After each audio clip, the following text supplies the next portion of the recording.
Magandang araw, ako si Teacher Pen at nais kong ibahagi ang aking naging realizations and reflections tungkol sa kursong Instructional Materials Development with Technology and Values Education. Ito ay isang asignatura na talaga namang nagpalawak ng aking pananaw sa modernong pagtuturo ng pagpapahalaga.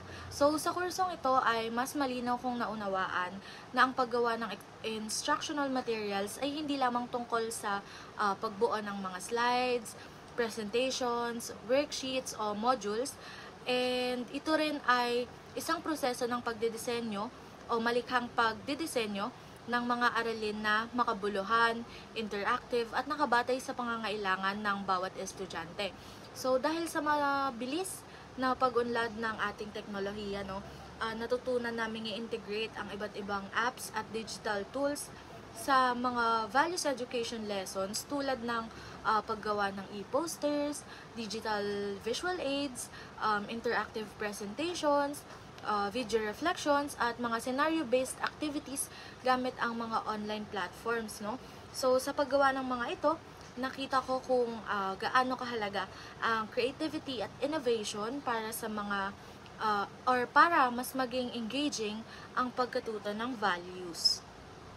Isa pa sa mga malaking realizations ko ay ang mga mag-aaral kasi ngayon ay mga technologically inclined na. So, sanay na sila sa mga gadgets, apps, at digital media. Kaya ako, bilang Future Values Education teacher, ay napakahalaga na makasabay tayo sa makabagong paraan ng pagkatuto ng mga estudyante. Dahil hindi na sapat ang traditional chalk and talk or chalk-talk method, dahil kailangan ng mga materials na makaka-capture ng attention nila, like mga visuals, videos, interactive activities, at mga digital platforms na maghahamon sa kanilang mag-isip, mag-reflect, at makilahok.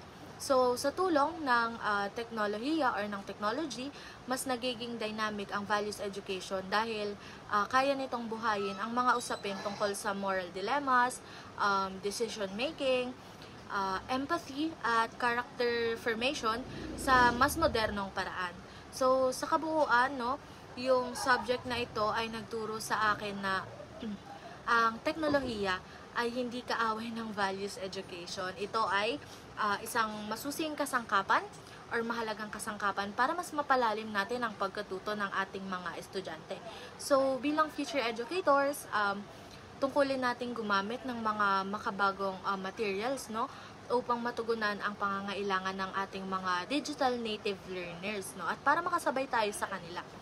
And ang kursong ito ay hindi nagpa-develop sa akin ng mga materials, kundi tinuruan ako nito na maging handa at mahusay sa pagtuturo sa isang makabagong panahon. And yun lamang, at maraming salamat. Naway marami kayong ma-discover na mga digital platforms or mga online platforms na maaari din ninyong magamit sa inyong pagtuturo sa future.